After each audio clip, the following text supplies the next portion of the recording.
In 1984, BMW launched the M5, a hand-built 5 Series powered by the M88 straight 6 from the M1 race car. This workday cruiser, turned weekend track weapon, would come to define a new catalog of vehicle called luxury sports sedan. But 34 years and 6 generations later, is the M5 still the ultimate sports sedan?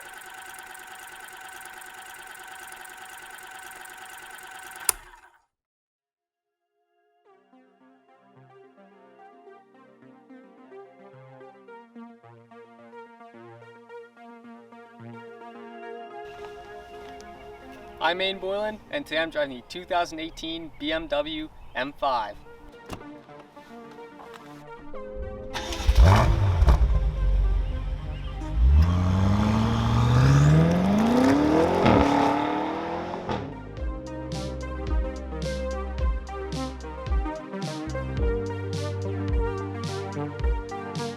The BMW M5 has a twin-turbo V8 producing about 600 horsepower.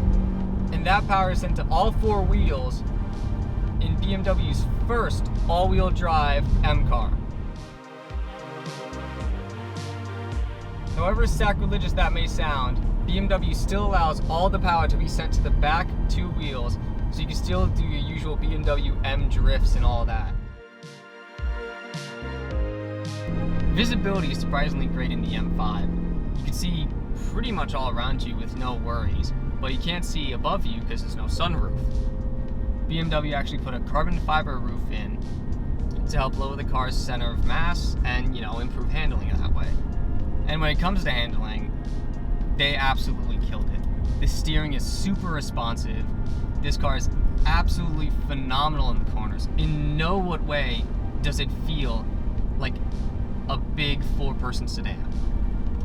It feels like a sports car throughout.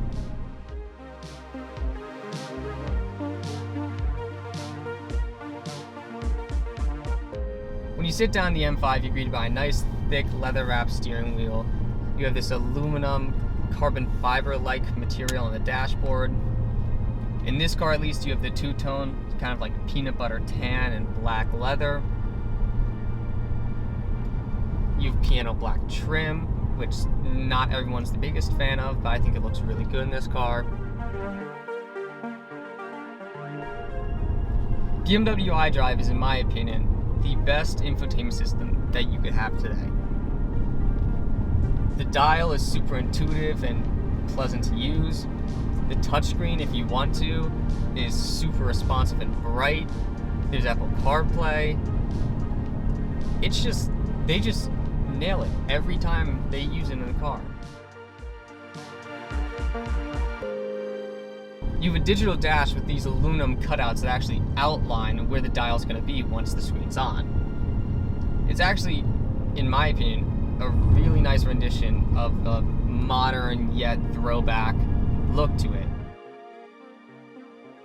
Most people wouldn't exactly bat an eye when looking at the M5 because it just looks like a normal BMW. People do look at BMWs, they're still ridiculously nice cars.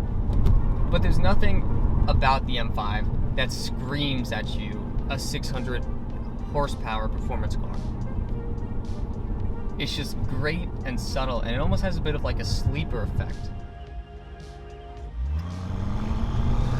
Everything about the M5 is just precise, almost surgically precise.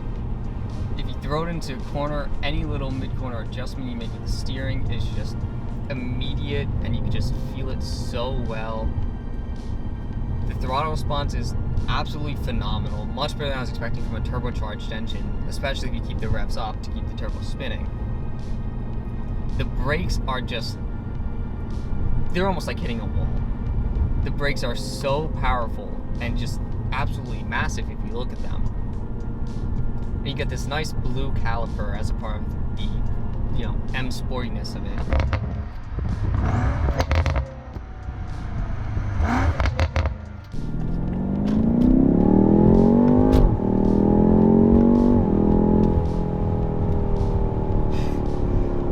The M5 just wants you to go fast. It just wants to haul and go through the entire rev range and just lets you have so much fun just running through the gears and listening to the engine and using all the power.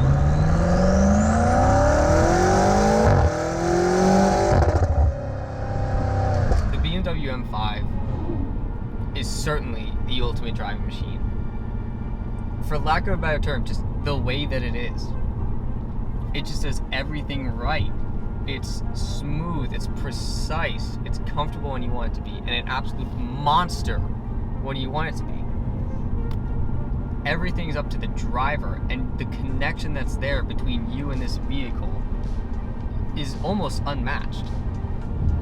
If you gave me $1 million and told me to go buy any car, I think I would go buy an M5.